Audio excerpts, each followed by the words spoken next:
Hey everyone, it's Ashley again, and today we're going to learn some common household items that you guys can use in order to measure up your portion sizes. So one of the best things you want to do when you're creating a healthy lifestyle, looking for better nutrition choices, is you also have to be paying attention to the portion size and your portion control.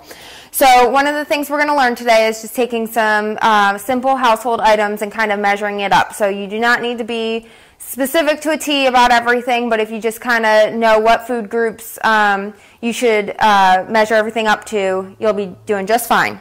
So the first thing we want to focus on is your cheese. So if you enjoy cheese, whether it be a block of cheese or shredded cheese, things that you're putting on pizza or tacos or things like that, you actually want to use a chapstick. So if you envision a block of cheese in front of you and you take the width of the chapstick, that's what you want to cut off, and that is one portion size, so that's about 100 calories.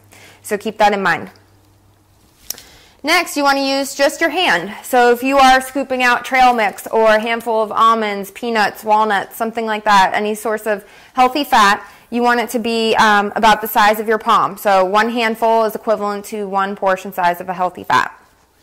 All right, and next we're going to go into the grain group. All right, so this is a very common food group that people tend to eat.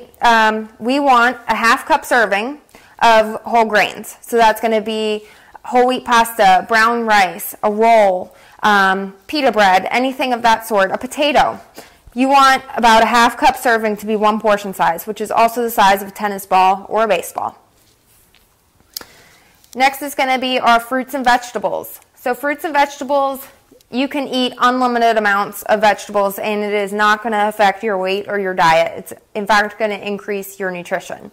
But if you want to measure out your fruits and vegetables, you want your one serving of fruit or vegetable to be about the size of a computer mouse. So if you have one of these laying around at your desk, this would be equivalent to one serving of broccoli, one serving of tomatoes, lettuce, or even a fruit like an apple or an orange. They should be about this size.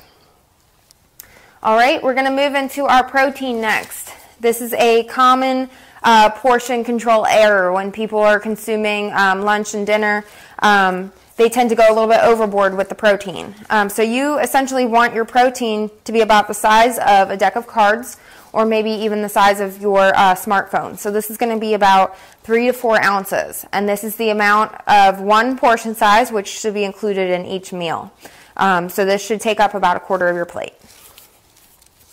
All right, next we're going to go back to healthy fats, things like peanut butter, cream cheese, things that you spread onto bagels and toast, things like that. You want your peanut butter to be about 2 tablespoons large, which is about the size of a golf ball. All right, so if you are putting any type of peanut butter or spread onto a food product, you want it to be no larger than a golf ball size. And finally, we're going to go into our oils. So there are many type of heart-healthy oils, olive oil, canola oil, things like that. You want it to be about the size of a teaspoon. That is one serving size, which is about the size of a quarter. So hopefully these common household items are going to be very helpful for you when you're trying to measure out your portion sizes and be more aware of your portion control. This is something that's very important when coming to diet, weight loss, and becoming a more fit and healthy you.